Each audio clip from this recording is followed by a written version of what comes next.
Why are hormonal imbalances more and more common? Why are we hearing more and more about people with premenopause symptoms while going through their menstrual cycle, or fat accumulation in specific areas of the body?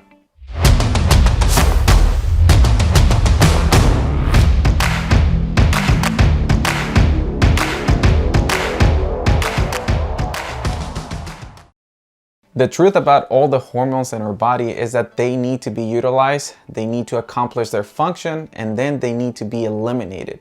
When this doesn't happen correctly, or we're not able to eliminate the hormones in our body that we already use, we begin to accumulate them in our body. This increases symptoms that are associated to those hormones, like in the case of DHT, which is related to hair loss, or in the case of estradiol accumulation, which can create migraines, headaches, swelling, or irritability, which aggravates symptoms during menstrual cycle or symptoms before the menopause. If we're able to correctly eliminate the hormones that we already use, we can prevent the symptoms that we go through whenever we accumulate these substances. And without a doubt, the most common hormones that make people suffer the most are the ones related to premenstrual cycle. The premenstrual cycle are several symptoms that happen all at once, and they affect almost 75% of women worldwide.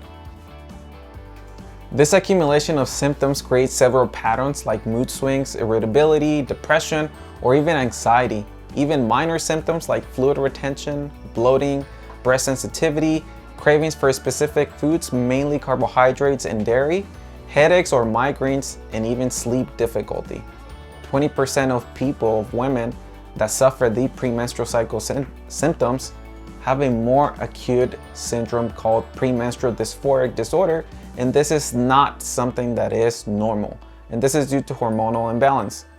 To assume that this is normal and that 75% of women must suffer for 12 weeks out of the year is an absurd and ridiculous idea. The premenstrual syndrome, polycystic ovary syndrome, or even symptoms associated with menopause like sudden hot flashes or tachycardia are not a result of genetic mutations that want to ruin your sexual life. These are simply consequences of hormonal imbalances, which, by the way, there are forms to balance this back to normal. The main group of hormones that can cause the imbalance is the estrogen family, and the main one is estradiol, but not all estrogens are the same. And it might surprise you, but we have different types of estrogens in our body, which have different functions, and they rely on one another. While some can make us gain weight and make us accumulate fat in thighs, hips, and glutes, others can increase the risk of cancer, but there are others that are highly beneficial and can protect us and protect our cardiovascular system, protect our brain, increase our bone density, and they increase muscle tone in the pelvic area, which is essential to prevent problems with the uterus.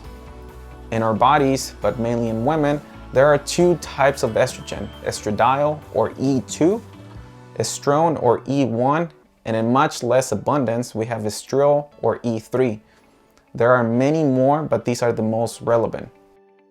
Once these substances accomplish their task and have finished what they were meant to do, they need to be transformed into another hormone. Once they've been used, there are two basic options. And because this is important for you to understand, I'm going to be a bit technical. They can be transformed by intracellular enzymes into E4 or E16, which are another type of estrogen. These two kinds of estrogens are precancerous, which means that they can increase the likelihood of developing tumors. They also increase other premenstrual effects or accumulation of fat in thighs, glutes, and chest. In general, this is something nobody wants to develop. But as you remember, there are two options. The other option is to transform the excessive amount of E1 and E2 into their methylated forms, which are 2-methoxy-E1 and 2-methoxy-E2. The methylated forms have a complete opposite effect, and they can help with vasodilation, meaning that capillary size gets bigger and it protects the cardiovascular system. This is one of the reasons why women have a lower tendency of ever having heart attacks than men do. The second factor is that they increase bone density and helps maintain muscle tone density and strength. And one of the reasons why women begin to lose bone density, it's because after menopause, the levels of these hormones greatly decrease. The third factor is that these are anti-proliferating, meaning these hormones are going to help you not to accumulate fat in thighs, glutes, and chest.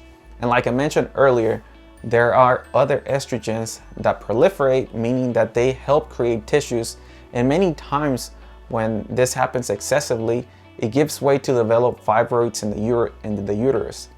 Now, the obvious question is, how can I prevent all of this from ever happening?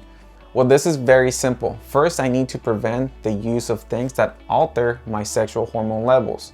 And there are things like foods.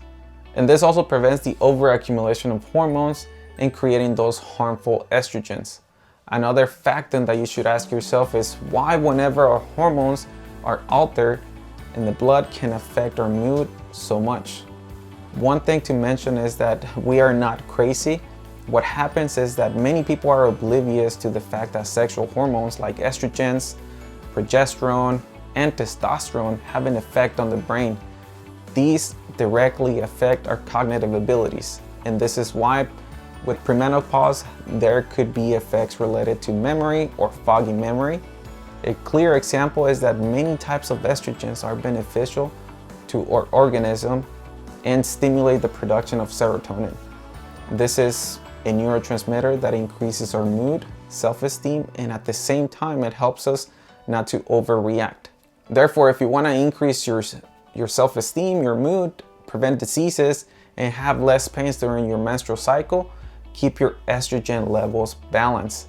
And because this video is getting a bit too long, in the next video we're going to see in more detail solutions to keep your hormones well balanced. If you found this video helpful, please hit the like button, leave us a comment, and let us know what else you'd like us to cover. And if you haven't done so already, please subscribe, turn on notifications so you never miss a video. See you on the next one.